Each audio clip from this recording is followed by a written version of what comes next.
Welcome in, everybody. I don't know how you would not have seen this movie yet because of its immensely iconic status.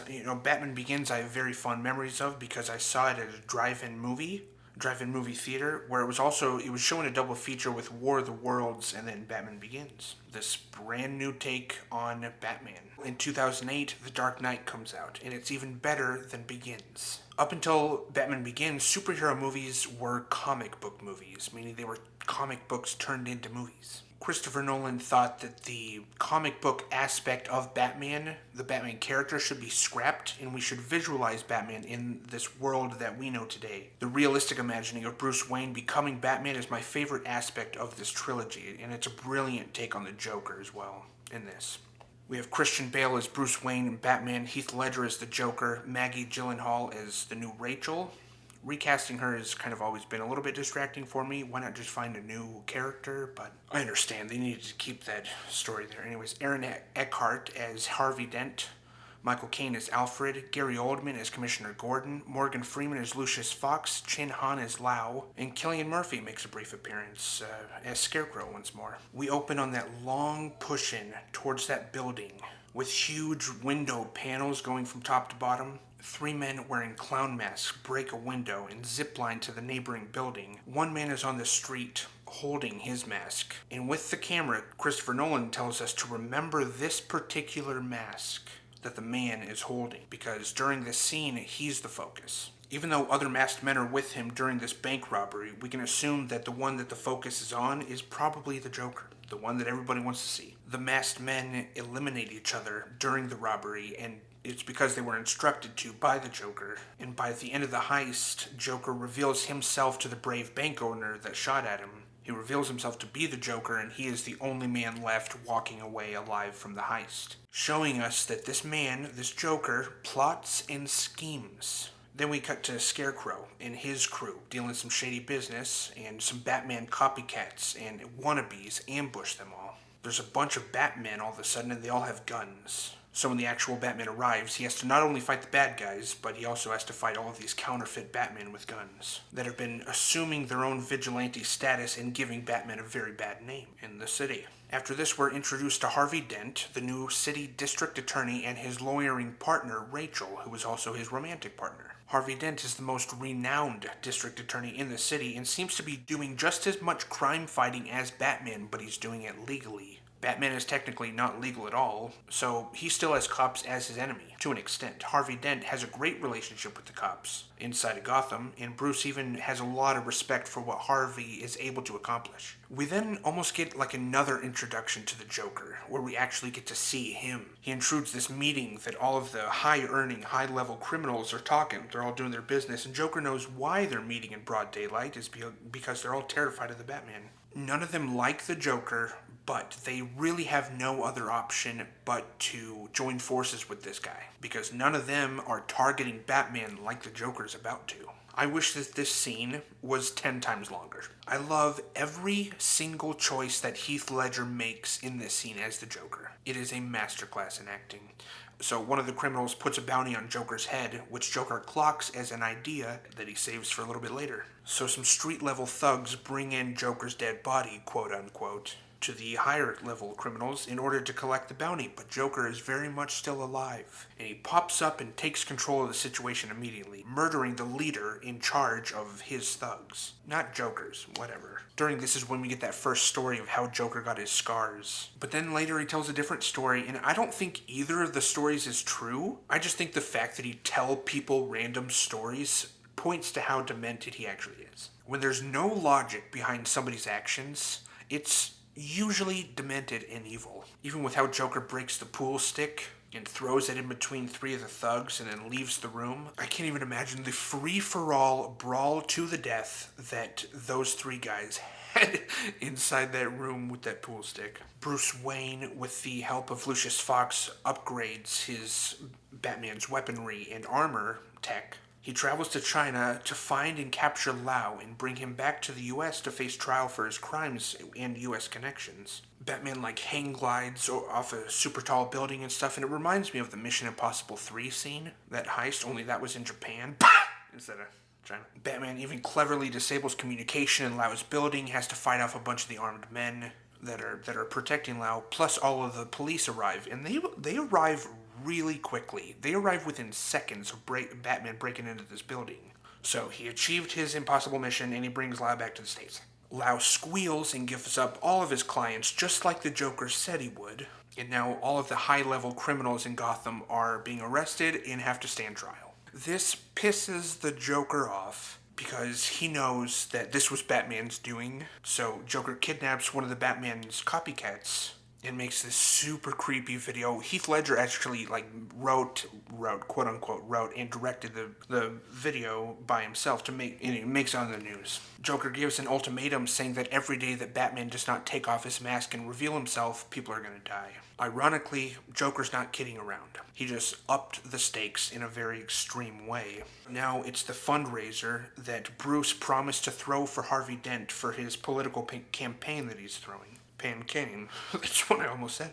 Incidentally, the Joker shows up at this party with a bunch of his henchmen. They all have guns. They're looking to provoke Batman to come out and play, and it works because Batman's already there. Simultaneously to this, there is a Joker card that was slipped into the file of a judge residing over all these cases of these high-level criminals. This card has 3 different types of DNA found on it. Harvey Dent's, the judges, and another commissioner's, meaning they are all now Joker's targets. I feel like the Joker pulls a lot of Riddler-esque moves with his schemes. He definitely crosses over into Riddler territory in this movie, but the commissioner is poisoned, the judge blows up in her vehicle, and Bruce gets to Harvey Dent before the Joker can. Although Rachel is then thrown out a window by the Joker so that just to get Batman out of the building, but they don't find Harvey Dent because Bruce put him in a safe place. Still though, most of the plan worked for the Joker. Then the city has a memorial service, which it's almost like it's the very next day they're having a memorial service. Is that how they do things? I don't know.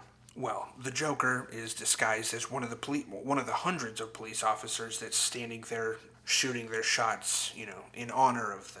He has no paint on, and while they're firing in the air, Joker points at the mayor and Commissioner Gordon because he was not commissioner yet, but he was keeping an eye out, and he sees that, jumps in front of the mayor, and takes the bullet for him. Now, Gordon is assumed dead for a chunk of the movie. Gordon was Batman's friend, so now Batman is pissed. He goes into a club that is frequented by all the criminals, and he nabs Eric Roberts, that's the actor's name, Julia Roberts' brother. But Batman wants all of the information that he can get on the Joker, but there isn't any. Nobody, even in the criminal underbelly, nobody knows anything about the Joker. And they are way more scared of the Joker than they are of Batman, because Batman actually has rules. Joker has no rules. Harvey Dent holds a press conference that Batman told him to do, because Batman is going to reveal himself. He's going to put a stop to the killing, but before he can do it, Harvey reveals himself to be the Batman instead. And this is something that the city can easily believe.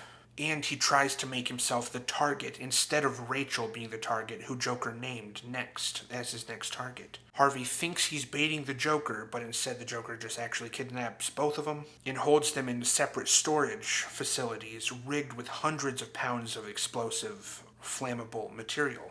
This doesn't happen quite yet, though. First, we get this crazy scene with the semi-trucks bombarding police trucks and vehicles, machine guns and bazookas, and the Batmobile, which kind of gets mangled and turns into the Bat motorcycle.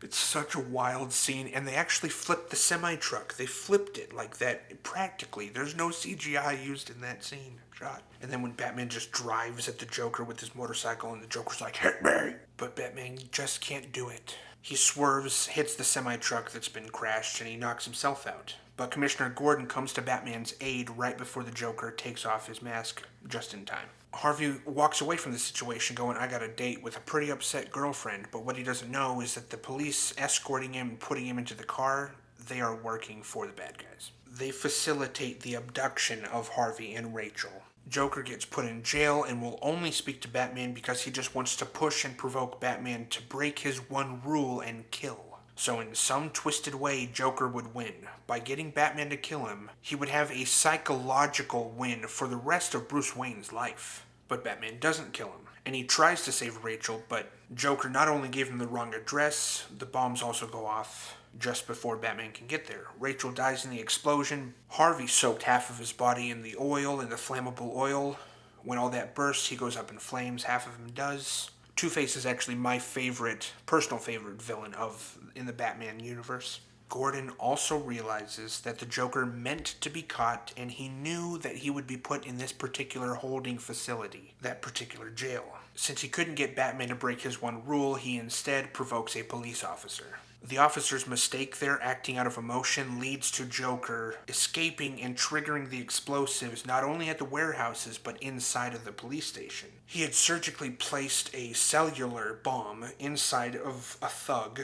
That thug got arrested, put in the jail, so when Joker needed to escape, all he has to do is make a phone call. Lau was conveniently in that same holding station, that same jail, and that was what the plan was for. To break Lau out, because he is holding everybody's money. Now Rachel's dead, Bruce is mourning, Two-Face is waking up in an extremely bitter state, while the Joker has some unfinished business to take care of. There's still roughly 45 minutes left in the movie at this point in the story. Joker burns his half of the money, which is a pile of millions and millions of dollars. He burns it because he's not in this business for the money. He wants Gotham to have like a better class criminal, and he's determined to give it to him. Bad guys who are just for money are no fun to him, and Joker wants to just cause torment and chaos. He wants the experience of doing that.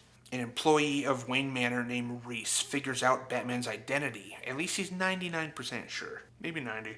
And he's about to tell everybody on the news. But Joker calls into the news show that he's on, and he hates this guy who's going to give up Batman's identity because it's going to ruin Joker's game. He wants Batman to be the one to reveal himself, not this Reese. In his mind, that's how it has to happen. So he puts a bounty out on Reese's head, kind of, in saying that he will blow up a hospital for every hour that Reese is not dead so that he doesn't tell people who Batman is. This sends the city into a chaos. If they kill Reese, no hospitals blow up. Bruce Wayne even has to drive his car in between a purposeful collision. Even a cop is tempted to kill Reese because he himself has a wife who's in the hospital. So if he kills Reese, his wife stays alive, and even if he goes to jail. Since Joker put a bomb threat in one of the 5 major hospitals in the city, they have to evacuate all 5 hospitals, which is how Joker can get some face time with Two-Face. The scene with Joker and Two-Face in the hospital room ends by them flipping a coin for Joker's fate as he puts a gun with a bullet into Harvey's hand, Two-Face's hand. And in this scene, Joker describes himself as being an agent of chaos, like a dog chasing cars. And he doesn't make it sound like he plans and schemes, but I think he does. In reality, I think it's like his 2 Scar stories. These stories that he tells people are meant to detract from the fact that he probably did it to himself, the scars. So he is an agent of chaos, but he is way smarter than he lets on to people around him, I think. Harvey has now gone from opposing Batman by doing all of his crime fighting legally to the far opposite end of the spectrum and crossing any rules that Batman has for himself. Harvey goes way beyond that and takes pride in killing these corrupt cops that had part in abducting him and Rachel. This is personally vindictive to him now.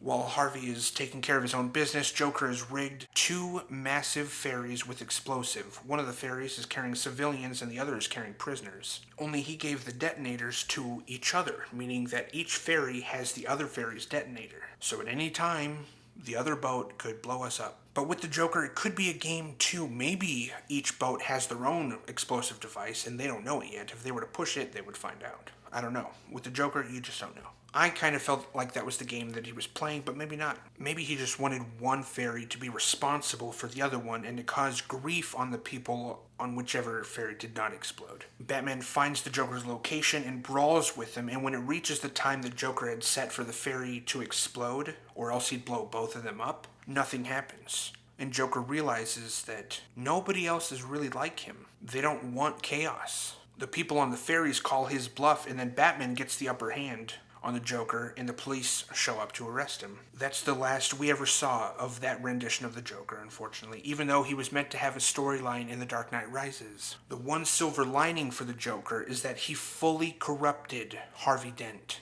and removed Gotham's White Knight from the equation. Now it's just Batman again, and there's no Harvey to do the crime fighting on the legal side of things that Batman just can't do. He can't prosecute criminals. He can only catch and deliver them to the cops, but Harvey does the prosecuting up until now. And to the Joker, that's a win. Batman leaves there for one final scene with Two-Face, who had abducted the Commissioner Gordon's family and taken them to the building that Rachel died. Two-Face does his coin flipping, which is how Batman is able to get a full-on football tackle, tackling him off the ledge where Two-Face falls to his death. Batman tells Gordon to make it sound like he killed Harvey Dent in order to keep Dent's recent criminality a secret and out of the public eye. If they don't know what Two-Face has been doing over the last 24 hours, or that Two-Face ever even existed, the legacy of Harvey Dent will live on and inspire others. Batman assumes the villain role in the eyes of the city so that the city will hate him instead of Dent. That's where the movie ends, and